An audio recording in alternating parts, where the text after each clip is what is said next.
Katakan wajib dan sunat menjawab bersin jika ia seorang tadi ni mengucap alhamdulillah dan jika tiada mendengar khutbah. Habis wajib menjawab salam tu imam ni habis bang kedua tu, dan habis bang kedua tadi ni innallaha wa malaikatahu yusalluna 'alan nabi, pas selawat jemput tu imam naik. Bila jemput tu khatib naik atas mimbar dan Tok Khatib pegang tongkat tadi ni, Assalamualaikum warahmatullahi ta'ala wabarakatuh. Bila Tuan Khatib bagi salam, wajib kena jawab. Jadi kita nak jawab pada hari ni, nak jawab semua ke tak? Pada di sini tadi ni, pada masalah jawab salam, mana pegang speaker, dia jawab salam. Jadi memadai dah. Padan dah kita jawab seorang tadi ni, merangkumi seluruh satu masjid. Takkan semua nak kena jawab Assalamualaikum warahmatullahi ta'ala wabarakatuh. Waalaikumsalam imam. Tak ada tak ada buat begitu kan. Badan seorang sudah ada jawab. Bila pegang speaker tadi ni, pegang mic tadi ni, dijawab waalaikumsalam, waalaikumsalam. Cukup lah. Makna kata kumpulan pada sawab. Kita bagi salam seorang, yang nak jawab tadi ni berkumpulan, ramai puak yang berjemaah, seorang daripada mereka jawab salam, maka memadai, cukup dah. Ni kena jawab, jangan duk sengak. No, jawab salam hukumnya adalah wajib. Bukan dekat Tok Khatib bagi salam saja wajib kena jawab. Semua dikatakan salam-salam yang di luar sana sekalipun, bagi salam hukumnya sunat, tetapi menjawab salam adalah wajib. Ini tak apa, kita maklumlah. Yang kedua, dan sunat menjawab bersin. Sunat kita menjawab yang bersin. Kalau kita duduk sebelah kita tadi ni, dengar kawan kita Ashim alhamdulillah. Kalau dia sebut alhamdulillah tadi ni, kita sunat jawab yarhamkallah. Sunat macam duduk lah. Walaupun kita duduk dalam majlis, duduk dalam masjid ke, duduk luar masjid ke, bila kawan kita bersin, dia kata alhamdulillah, sunat kita kata apa? Yarhamkallah. Kalau dia tak kata alhamdulillah, tak usah dia jawab. Dan bila dia tak kata alhamdulillah, sunat jawab ke tak? Dah. Tapi kalau dia kata alhamdulillah, kita kata yarhamkallah. Lepas tu dia kata apa? Yahdina wa yahdikumullah. Dia ucap balik pada kita. Pertama dia kata alhamdulillah, kita kata yarhamkallah, mudah-mudahan merahmatilah di atas kau Allah Ta'ala. Lepas tu dia jawab dah kat kita, yahdina wa yahdikumullah. Menghidayahlah kepada kami Allah, wa yahdikumullah, dan kepada dia sama oleh Allah Subhanahu Wa Ta'ala. Itu cara dia. Adab-adab yang tersebut dalam kitab Riyadhus Salihin, kitab Al-Adhkar tadi ni, banyaklah perbahasan-perbahasan tentang kita kata sunat kita menjawab salam, sunat guna wajib kita menjawab salam, dan sunat kita menjawab bersin. Walaupun kita berada dalam majlis mana? Majlis khutbah sekalipun, tapi kalau kawan kita bersin, dia kata alhamdulillah, sunat kita kata yarhamkallah. Kita pelan sudah, hanya kita derah. Kita kata boleh-boleh sekadar dengar diri dia dan dengar kita, sudahlah. Ni pederah satu masjid tak ada. Kalau orang tu tepi kita, dia kata alhamdulillah, kita kata yarhamkallah. Bila kita dengar kata orang jawab salam kita yarhamkallah tu ni, kita jawab balik ke dia yahdina wa yahdikumullah. Itu sunat. Itu dikatakan amalan sunat. Dan jika tiada mendengar khutbah, kalau lah kita masuk dalam masjid tadi ni tak dengar khutbah, dengan sebab khatib pelan ke, ataupun speaker mempuih ke, ataupun bising kita kata tak dengar lah. Mungkin kita kata jauh, kita berada di jauh di belakang sana speaker mempuih, dalam ni orang dengar lah, hak luar ni tak dengar, kita kata tak dengar lah khutbah tadi ni. Hak ni bukan kita kata di kalangan hak 40 orang. Hak 40 orang tu wajib kena dengar. Hak tu tak dengar tak boleh. Kita pakai yang Jumaat tu kena dengar. Hak ni dak ni, mana kata hak ramai. Mana kata hadirin yang hadir yang ramai tadi ni, mungkin dia tak dengar khutbah dengan sebab ramai ke, ataupun dia berjauhan daripada kita kata daripada tuan khatib ke, ataupun speaker mempuih ke karan tak ada, duduk di luar tak dengar lah, tak dengar. Dan jika tiada mendengar khutbah, sunatlah baginya, bagi orang yang hadir kepada sembahyang Jumaat jadi ni, speaker mempuih tak dengar khutbah, hak depan ni wajib kena dengar. Depan ni kita kata ahli Jumaat 40 orang ni, hak ni kena dengar. Kalau hak ni tak dengar, tak boleh. Abang kata tu imam pederah sikit, awak ni 40 orang, kami 40 orang ni kena dengar, ataupun 39 orang ni, hak ni wajib kena dengar. Kalau tak dengar yang ni, tu tak pakai. Itu tak pakai. Itu syarat lah. Itu syarat daripada syarat sah sembahyang tadi ni, mestilah memperdengarkan dua rukun khutbah tadi ni kepada ahli yang wajib dibilangkan dia sebagai ahli Jumaat, yang bermustatin di situ. Itu pasti dah. Yang lebih Yang lebih tadi ni mungkin hak ramai lah, hak duduk di luar lah, speaker mampu di luar, lebih kurang tadi ni tak dengar orang baca khutbah. Sunat baginya menyibukkan dengan membaca Al-Quran. Dah tak dengar khutbah orang baca, tak dengar dia nak buat apa? Baca Quran. Baca Quran, tapi jangan baca derah.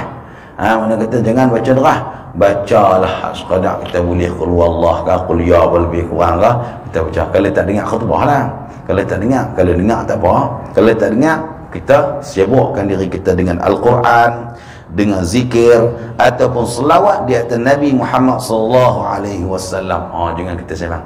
Kalau sembang hukumnya makruh. Kalau kita dengar tuan khatib baca khutbah, maka sunat kita mendengar. Kalau kita tak dengar tuan khatib baca khutbah, jauh sangat, pelan dia baca, tak dengar apa, pada ketika tu sibuklah diri kita tadi ni. Sunat kita menyibukkan diri kita dengan amalan-amalan zikir, amalan tasbih, berselawat dan sebagainya, tapi perlahan. Perlahan, jangan baca deras sampai ganggu orang. Dia tak suruh kita baca deras Quran, baca deras sampai ganggu orang, tak boleh. Mungkin orang lain dengar. Kadang-kadang kita ni pergi masjid, pergi saja awal telinga pekak. Bila kita telinga pekak ni nak tengok khatib baca khutbah ni, kita dengar sampai bila? Kita dengar, kita pekak. Waktu tu kita buat apa? Kita baca Bismillahirrahmanirrahim, qul huwallahu ahad, Allahu samad. Baca sikit apa pun. Sebab dia bang dengar khutbah, tak dengar, dia pekaan. Jadi dia menyibukkan diri dengan bacaan Al-Quran, dia menyibukkan diri dia dengan zikir-zikir, berselawat di atas junjungan besar sallallahu alaihi wasallam, dan banyak lagi amalan-amalan yang perlu kita buat pada ketika mana khatib sedang berkhutbah tadi. Itu pun jikalau dia tak dengar. Dia tak dengar sungguh ke, ataupun dia pekak jenis tak dengar ke, boleh dia menyibukkan diri dia dengan zikrullah. Dan maka makruh berkata-kata tatkala khatib membaca khutbah pada mazhab imam kita Syafi'i. Makruh kita bersembang, makruh kita bercakap waktu khatib sedang berkhutbah. Waktu khatib sedang di tengah baca khutbah tadi ni, dalam mazhab kita imam Syafi'i hukumnya makruh saja, bukan haram. Hukumnya dikatakan makruh. Kalau hang cakap tak ada pahala, faqad laghat, sesungguhnya pahala tak ada, lara. Benda tu dikatakan ditegah oleh syarak. Kita bersembang, kita bercakap pada mana waktu khatib sedang berkhutbah. Tu nak bang kata hari ni alhamdulillah tak apa banyak. Tapi kalau dulu ni kes sembang dalam masjid, tak tahu nak abang hadut belakang semua sembang belakang. Dia nak tanya hak nu, dia nak tanya hak ni waktu tu. Tapi lah alhamdulillah bagus yang PKP kan, bagus kan, kori ni cukup bagus, hikmah banyak, kira sengam lah ni, tak ada orang duk sembang apa lebih kurang, tak ada lah. Tu dikatakan hikmah. Di sebalik musibah tadi ni ada hikmah yang besar, ada perubahan, ada hikmah yang besar. Mai sembahyang Jumaat pun tak melepak dah, mai sembahyang Jumaat tak duduk tamu tu dah, tak ada lah, tak ada, semua bukan masuk masjid belakang. Tu nak kata hikmah besar. Hikmah besar di sebalik musibah yang Allah Ta'ala timpakan di atas diri kita tadi ni, tapi hikmah dia terlalu besar hari ni alhamdulillah. Masjid surau tadi ni, kalau hapi tadi ni berjemaah, semua pakai masuk mayang belakang, tak ada lepak, ada tekuk bang, kena RM1,000. Lepak tamu tu kena RM1,000, dia kata ambil masuk mayang, dia kata. Tu dikatakan hikmah yang besar. Boleh makruh di dalam mazhab Imam Syafi'i. Pendapat Imam Syafi'i mengatakan makruh kita bersembang, kita bercakap pada ketika mana khatib sedang berada di dalam berkhutbah. Waktu mana khatib sedang berkhutbah tadi ni makruh. Adapun pada mazhab imam yang lain, Imam Hanafi, Maliki dan Hanbali, berkata-kata pada ketika itu khatib berkhutbah, mereka kata apa? Dalam mazhab imam lain tadi ni haram. Adapun pada imam mazhab yang lain haram berkata-kata pada ketika itu, pada ketika khatib sedang berkhutbah. Bersembang waktu khatib sedang berkhutbah tadi ni hukumnya adalah haram. Haram apa? Haram perbuatan. Haram perbuatan sembang tu dikatakan berdosa. Tapi mazhab Syafi'i kata kalau kita sembang tadi ni tak berdosa, tak ada pahala. Tapi mazhab lain kata bersembang waktu khatib tengah baca khutbah tadi ni berdosa, dapat dosa. Bukan kata tekat tak dapat pahala, berdosa lagi tambah. Seperti mana Rasulullah bersabda, kata idza azana muadzinun yaumal jumu'ah haramul amali. Apabila azanlah oleh tukang azan pada hari Jumaat, yakni azan menunjukkan kata khatib nak berkhutbah. Khatib nak naik atas mimbar lah, nak khutbah lah, idza adzana muadzinun yaumal jumu'ah, apabila azan lah tulis tukang azan pada hari Jumaat jadi ni, yakni kita ambil azan yang kedua. Azan pertama tak apalah, menunjukkan masuknya waktu luhur, waktu Jumaat. Azan kedua ni nak menunjukkan kata saat lagi ni Tok Khatib nak baca khutbah. Khatib nak baca khutbah, idza adzana muadzinun yaumal jumu'ah haramul amali, haram oleh berurusan kerja buat. Anda bekerja apa tadi? Hang pi padang, tengah padang pun haram, hang jual beli pun hukum dia haram. Buatlah apa perbuatan bagi mereka-mereka yang wajib di atas diri daripada Jumaat, maka kalau tak mai Jumaat pada tu, ketika tu, maka hukumnya haram segala perbuatannya. Haram segala perbuatannya. Jual beli pun haram. No, jual beli, kita kata jual beli lebih kurang haram. Lagi apa lagi kita kata duk sibuk ke padang ke, duk sibuk ke mana ke, tak bayar Jumaat, kira duk kalang kebut dengan kenuri kenara apa lebih kurang, semua haram dekah. Semua dikatakan haram. Perbuatan tu dikatakan haram. Kalau jual beli, akad jual beli tu dikatakan sah. Diri perbuatan tadi ni haram. Sampai bila? Sampai tu imam tadi ni takbir sembahyang Jumaat, sampai habis lah kita kata, dapat satu rakaat kira sampai bagi salam. Tu masa tu. Bagi siapa yang haram tadi ni? Bagi orang yang wajib di atas diri mereka itu Jumaat, orang laki-laki, orang aqil, orang baligh, tu perempuan tu, orang dikatakan merdeka. Orang perempuan tak haram. Orang perempuan dia pun tak wajib Jumaat. Kita kata biar pi untuk khatib nak baca khutbah di masjid, baca api, dia kata kami nak main al-haq boleh, kami nak bagi kenara boleh, tak ada apa sebab dia pun tak wajib Jumaat. Ni hak wajib kena yang wajib kena main Jumaat. Yang wajib kena main Jumaat. Kalau dia tak hadir kepada sembahyang Jumaat, dia duduk rumah pada ketika khatib dah berkhutbah, sampailah tuan imam jadi imam sembahyang Jumaat, daripada balik dah bekerja, tak peduli kepada sembahyang Jumaat jadi ni, hukumnya dikatakan haram perbuatan tu. Hukumnya dikatakan haram perbuatan tu. Bukan ke haram saja, nak sembahyang lohor pada celah-celah tu dikatakan tak sah. Tak sah. Jangan buat lebih kurang tu nak bang tu berat ni tuntas sembahyang Jumaat ni. Orang yang wajib kena mai Jumaat selagi mana tu imam di masjid tak bagi salam, dia sembahyang rumah hukumnya dikatakan haram lagi tak sah. Tak boleh. Tak boleh. Orang yang wajib lah. Hak tak wajib tak apa. Orang perempuan kena orang musafir, depa tak apa. Sebab depa tak wajib Jumaat. Ni hak wajib Jumaat yang bermustautin, yang bermukim. Berapa ramai di kalangan masyarakat kita tadi ni yang tak pernah lagi menghadiri sembahyang Jumaat. Duk cerita kita haram pada haram. Tok guru saya, bukan saya kata. Dia mengaji banyak tok guru, 30 orang tok guru saya kata. Dia kata haram tahu apa haram. Haram ma yusabu, barang yang diberi ma yu'aqabu ala fi'lihi, barang yang disiksa apabila dia buat benda haram tadi ni, Allah Ta'ala siksa dia. Itu haram tu. Lepas tu wa yusabu ala tarki, tapi kalau dia tinggal benda yang haram, Allah Ta'ala bagi pahala. Kita dengar tarikh haram. Haram ni kalau buat berdosa, tapi kalau kita tinggal benda yang haram tadi ni, dapat pahala. Senang mana kata tak ada apa. Dengar dari segi tarikh tadi ni tak apa. Tapi kita habaq ke orang Melayu ni, kita habaq kepada masyarakat Melayu ni, kalau haram dah buat, hang buat, kita kata berdosa benda haram ni. Tapi kalau hang tinggal, boleh pahala, tak apa. Tak apa. Dia kata tak apa ke tu. Tapi dia kata haram pakai darah babi. Cakap dia lori. Dia marah pula. Sama. Dua saja nak abang kata haram, dia kata macam ke darah babi. Agak-agak macam ke darah babi, marah. Cakap bilik lori. Sama je. Sama Nabang kata haram tu zat dia sama ya. Kalau ke darah tu hukumnya haram dosa. Sama lah kalau hang tak buat pun haram serupa tu juga. Tapi kita ni masyarakat Melayu, masyarakat kita ni, kalau dengar kata tinggal buat benda haram ni dosa. Tapi kalau hang tinggal benda haram tu dapat pahala, masa lu tak apa lagi. Tapi kalau hantar sebab minta ke darah babi tu, dia pemarah. Dia berasa kata benda tu ni berat. Macam tu. Nabang kata haram. Perbuatan tadi dikatakan haram. Ini khilaf di antara pendapat ulama. Dia kata apa? Dalam mazhab Imam Syafi'i, kalau bercakap waktu khatib sedang berkhutbah, makruh. Kita, mazhab kita, dia kata makruh saja. Mana kata tak berdosa, cuma tak ada pahala. Tapi dalam mazhab lain dia kata bersembang pada ketika mana khatib sedang berkhutbah itu hukumnya adalah haram. Perbuatan sembang tadi ni berdosa, bukan dekat tak ada pahala, berdosa lagi Allah Ta'ala tambah. Ini pendapat mazhab yang lain. Dan tiada makruh berkata-kata sebelum khutbah, selepasnya khutbah, dan di antara dua khutbah. Dan abang kata waktu mana makruh tadi ni?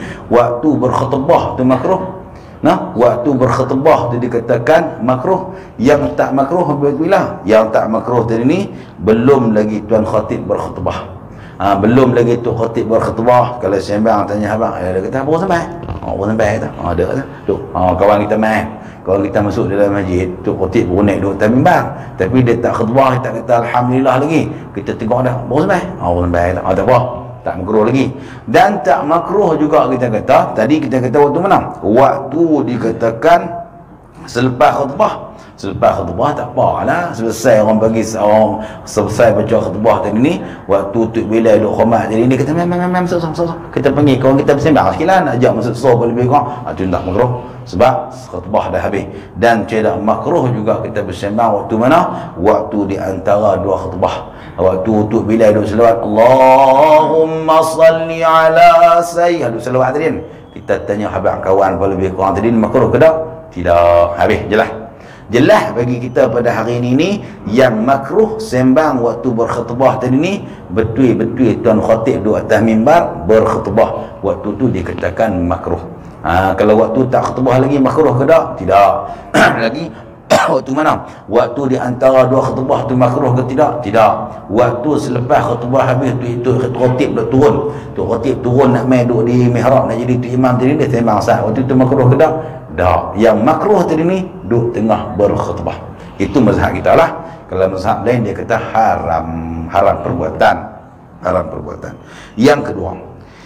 Yang kedua sunat keadaan dua khutbah itu di atas mimbar. Ini tak ada masalah lah, semua masjid orang buat mimbar belakang.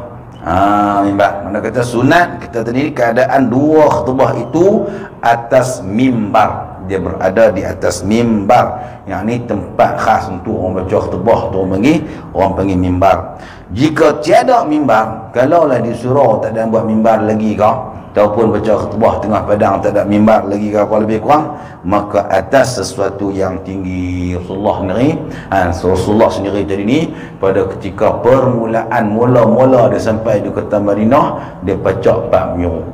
Boleh tengok dalam kitab, kalau tak salah dalam kitab Riyadhus Salihin yang menceritakan dia pacak 4 menyuruh, 1 menyuruh, 2 menyuruh, 3 menyuruh, 4 menyuruh, terus dia kata hadzal masjid, ini masjid dia. Bila dia niat kata itu masjid tadi ni, otomatik boleh i'tikaf lah kan. Lepas tu nak berkhutbah. Bila nak berkhutbah tadi ni, dia ambil pelepah tamar, ambil batang tamar tadi ni, tak depan tu. Itulah sebagai kita kata permulaan, kita kata asasnya Rasulullah berkhutbah di kota Madinah. Itu Nabi mula buat. Nabi mula buat. Dia sampai ke kota Madinah, apa yang dia buat tadi ni, dibinakan masjid.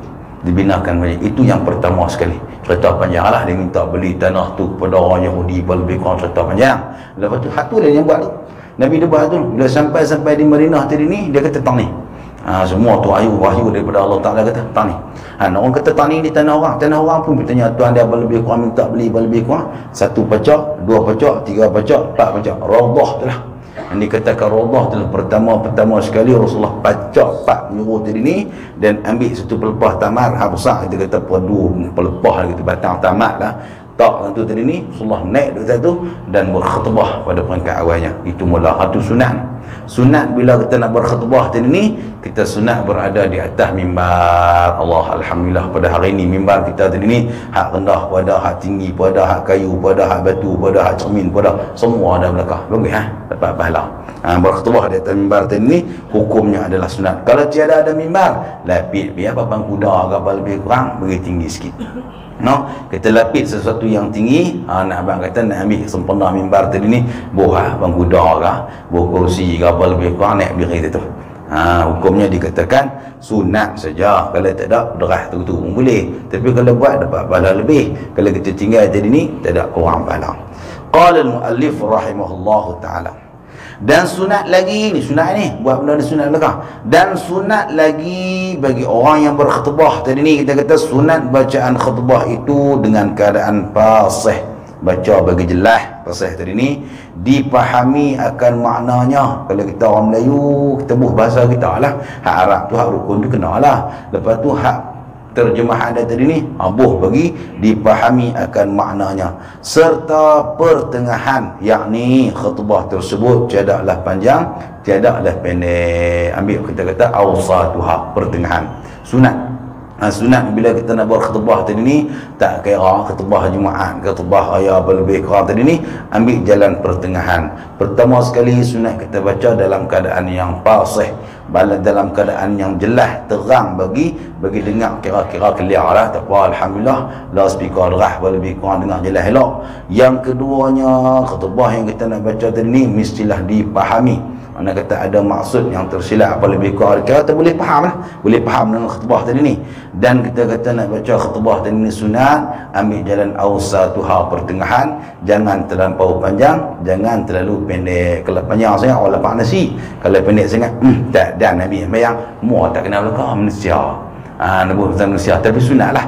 Sunat kita ambil jalan pertengahan, jangan terlampau panjang sangat dan jangan terlalu pendek sangat. Ambil jalan pertengahan, itulah yang Rasulullah ajak kita, dan syarak beritahu kepada kita setengah daripada amalan-amalan yang sunat. Bila kamu nak berkhutbah tadi ni, pertama kamu fasihkan akan bacaan kamu, baca bagi jelas, baca bagi terang, baca bagi orang faham, baca bagi orang reti lah. Yang kedua, baca dalam keadaan tadi ni kita kata apa dia, ambil jalan tengah, panjang pun tidak, pendek pun tidak. Qala al-mu'allif rahimahullahu ta'ala, sunat lagi bagi khatib tidak berpaling ke kanan dan ke kiri dan ke belakang. Ni pun sengah-sengah ni depa tak apa nak ambil berat tentang ni. Bukan ceramah no. Kalau ceramah tak apa dah. Innallah, ceramah bukan ceramah. Ceramah hampir naik lah, tak pentas ceramah ni mimbar. No, mimbar dia tak sunat.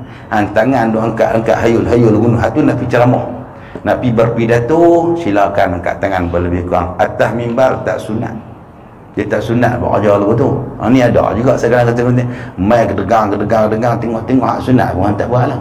Berderah dengan angkat tangan, tunjuk sana tunjuk sini, cerita mai sini, cerita aku dah tengah jalan berlebih kurang. Hak tu ceramah berpidato, bukan atas mimbar. Dan mimbar tadi ni dia ada yang di khutbah tadi ni, maka syarak ajak kita lah, cara-cara adab kita nak berkhutbah tadi ni. Mana kata sunat bagi khatib tadi ni tidak berpaling ke kanan dan tidak berpaling ke kiri dan tidak berpaling ke belakang. Kita duduk gitu dekat relin sikit-sikit tu tak apalah. Ni sini kita tengok sana, kita tengok sana, atau tengok sini, semua tu makruh belakang akan dapat balak. Kadang-kadang aku tu jemput nak muda-muda apa lebih kurang, dia ceramah atas mimbar ke depan. Dengan ceramah ceramah kita buat pentas hasin, tak ada ceramah. Nak sembang ke, nak pegang pedang apa, tu lain cerita. Atas mimbar tak sunat. Tak sunat. Jadi sunat tadi ni cara dia akan abang kepada kita sikit. Cara kita nak berkhutbah tadi ni, dia ada tertib dia. Sebab apa? Khutbah tadi ni abang kata barang yang pada makna semayang dah. Mana kata dia tu seolah-olah semayang dah. Kalau kita duk cerita dalam kita fikah tadi ni, benda yang wajib kita kena ada wudu, wajib kita kena ambil semayang apa lebih kurang. Apa dia? Salah satu daripada dia, yakni khutbah Jumaat, yakni barang pada makna semayang. Bukan semayang, tapi barang yang pada makna semayang, seolah-olah semayang dah. Takkan kita nak sembahyang, nak boleh sana lompat sana sempat sini apa lebih kurang, angkat tangan cerita masuk ke bunuh apa lebih kurang. Saat aku main tengah jalan orang tahan aku apa lebih cerita, tu cerita dalam ceramah tak apa lah. Bukan orang suruh cerita dalam khutbah. Nak peringat. Benda ni dia katakan sebagai peringatan bagi kita bila kita berkhutbah tadi ni, jauh bezanya daripada berpidato. Pidato tak apa, buatlah lagu mana pun, tapi buat khutbah tadi ni dia ada di segi syarat-syarat dan syarat-syarat dia, dan ada kesempurnaan dia, dan ada sunat-sunat dia tadi ni di dalam untuk kita berkhutbah. Qala al-mu'allif rahimahullah ta'ala. Jadi yang keempat, sunat bagi khatib tidak berpaling ke kanan dan tidak berpaling ke kiri dan tidak berpaling ke belakang. Mana kita buat ada dalam keadaan diam. Bolehlah nak relin, kita kata mata tu tak apa, tak ada masalah. Jangan kita sampai tunjuk belah ni, sekali tunjuk belah ni. Dia kata hampa sana tu diam. Tak ada, dia kan jenis tu. Dia kan jenis tu. Tu dikatakan khutbah tadi ni dia ada tertib dia. Dia ada tertib dia. Yang kelima, sunat bagi khatib memegang pedang. Tidak. Nasihat hukum ni sunat kita pegang pedang. kan. Lah ni kita pergi tempah pedang macam satu, tetak atas mimbar tadi pun pedang satu. Ataupun pegang tungkat, kita ambil dua tungkat. Pedang ni payah, boleh main tangkap. Kita pegang tungkat. Ataupun umpamanya aku suka nak pegang rapper lebih kurang, pegang habis kan, buluh ke tombak ke lembin lebih kurang, sunat kita pegang. Sunat kalau kita berkhutbah tadi ni, sunat kita pegang apa? Pegang pedang atau tungkat, ataupun umpama tungkat ini daripada senjata-senjata, lembin ke, tombak ke, pegang kita kata ni kena panah ke, pegang, sunat. Hukum dia dikatakan sunat umpamanya lah. Dengan tangan kiri, dan hantarkan tangan kanan pada tepi mimbar, dan hantarkan tangan kanan tadi ni pada tepi mimbar jika tiada najis padanya pada mimbar. Sepaklah kita buka kitab fiqh ni, banyak dia dah pesan jikalau ada najis pada mimbar. Ni kena ingat, mana kata kena jaga sungguh. Kita sebagai pencuci masjid siap lebih kurang jaga atas mimbar. Sebab tangan kanan kita pegang pedang, kan tangan kiri kita pegang pedang, ataupun kita pegang kita kata senjata, ataupun kita pegang tungkat lah. Lah ni sungkat senang. Pegang tungkat tadi ni, tangan kanan kita tak lagu tu atas mimbar. Tak lagu tu lagu tu cara dia. Cara duduk dia kena duduk lagu tu. Dia bukan boleh duduk peterah lagu tu angkat tangan, tak boleh, tak sunat, makruh hukum dia. Tak dapat pahala. Makruh. Pegang tungkat sebelah, lepas tu tangan kanan letak lagu tu. Tak macam tu. Habis kat tu. Jika dia kata mimbar tadi ni tiada bernajis padanya lah. Jika mimbar tadi ni tiada bernajis. Pasal apa? Kita tengok dalam kitab-kitab fiqh tadi ni, selalunya mimbar tadi ni, selalu ghalibnya mimbar tadi ni, dia selalunya mimbar tadi ni dibuat daripada kayu. Lepas dibuat daripada kayu tadi ni, mungkin dia buh pada kayu tadi ni dikatakan syilet. Kadang-kadang di kepala tungkat tadi ni dibubuhkan gading gajah. Banyak perbahasan daripada ulama-ulama fiqh tadi ni. Hak tu dia takut ada perhubungan dengan najis. Kalau ada berhubung dengan najis saja, maka khutbah tu dikatakan tak sah. Tu dia kata kalau mimbar tadi ni tak najis tak apalah. Tapi kalau mimbar tadi ni bersalut dengan syilet lah, apa yang kita ragui tentang kesucian dia tadi ni, kita lapis. Kita lapis lah, tak apa, pakai cermin, tidak pun pakai mozaik, kita kata pakai botai, pakai mahmar apa lebih kurang, tu tak ada masalah lah. Kalau kita kata hak jenis berhubung dengan najis, takut takut benda-benda yang berhubung dengan najis tadi ni ditakuti. Kita kata benda tadi ni ada perhubungan dengan apa? Dengan tuan khatib yang sedang berkhutbah, maka hukumnya dikatakan tak sah khutbah tu. Bila tak sah khutbah tadi ni, tiada sah lah sembahyang Jumaat tu, tak boleh buat. Sebab nak bang kata dua khutbah tadi ni dikatakan barang yang pada makna sembahyang, mesti kita kena suci daripada hubungan-hubungan daripada najis. Habis 2 minit nak habis ni. Hikmah kita yang syarak suruh kita pegang tungkat, pegang pedang, pegang rapper, pegang senapang waktu kita berkhutbah ni, hikmahnya ialah mengisyaratkan bahawa agama ini berdiri dengan senjata. Jika tiada dapat sesuatu daripada tersebut, maka hendaklah dihantarkan tangan kanannya di atas tangan kirinya di bawah dada, ataupun dilepaskan kedua-duanya. Jadi nak abang kata hikmah syarak suruh kita pegang pedang, pegang senjata tadi ni, nak abang tertegaknya agama Islam tadi ni dengan senjata. Mana kata Islam dia akan tertegak, Islam tadi ni akan terbina kukuh dengan senjata. Dengan senjata. Hari ni ma la yatimul wajib illa bihi fahuwa wajibun. Saya mau tak panjang. Saya pakai kaedah tu ya. Tidak sempurna yang wajib itu illa bihi fahuwa wajibun. Malakan dengan hak kita dah buat pada hari ini, tak pakai senjata, pakai apa? Pakai pen, fahuwa wajibun, maka wajib juga. Akal tu sudah, saya tak mau lejak. Kita pakai kaedah tu nah. Tapi sebenarnya Islam dia akan tertegak dengan senjata. Ini Rasulullah sendiri beritahu. Cuma hari ini kita pakai kaedah ma la yatimul wajib illa bihi fahuwa wajibun. Tak sempurna kita nak tegak Islam pada hari ini, susah kita nak pakai senjata. Banyak dengan keadaan zaman hari ini kita kata faham ya, dengan keadaan pakai pen bangkah pun dikatakan wajib juga kena turun. Wajib kita kena turun muni. Pasal apa? Sebab itulah jalan untuk kita nak tegakkan agama Islam. Habis dekat tu insya-Allah. Tapi sekali kalau kita tak ada tungkat, tak ada senjata, tak ada pedang, tak ada lembing nak pegang, tak ada apa? Tak ada. Alhamdulillah Alhamdulillahilladzi nahmaduhu wa pakai kata payah tak ada tungkaan. Tidak boleh kita lepas tangan tu. Lepas tangan ni macam Allah. Lepas tu. Tu kalau tak ada tungkaan, tapi hari ni ada. Kalau tak ada tungkaan, ambil biar buluh-buluh apa pun bagi kata imam suruh dia pegang sunat hukum dia. Qala al-mu'allif rahimahullahu taala, yang keenamnya sunat qamat selepas khatib. Wallahu a'lamu bis-shawab wa ilaihil marji' wal ma'ab. Ni kita baca benda-benda yang sunat pada ketika mana kita berkhutbah. Wallahu a'lam. Allahumma salli ala sayyidina Muhammad wa ala ali sayyidina Muhammad. Allahumma aftah alaina futuhal arifin wa wasi' arzaqana waj'al a'malana khaliyatan liwajhikal karim wa ala alihi wa sahbihi ajma'in. Alhamdulillahi rabbil alamin. Subhanakallahumma wa bihamdika.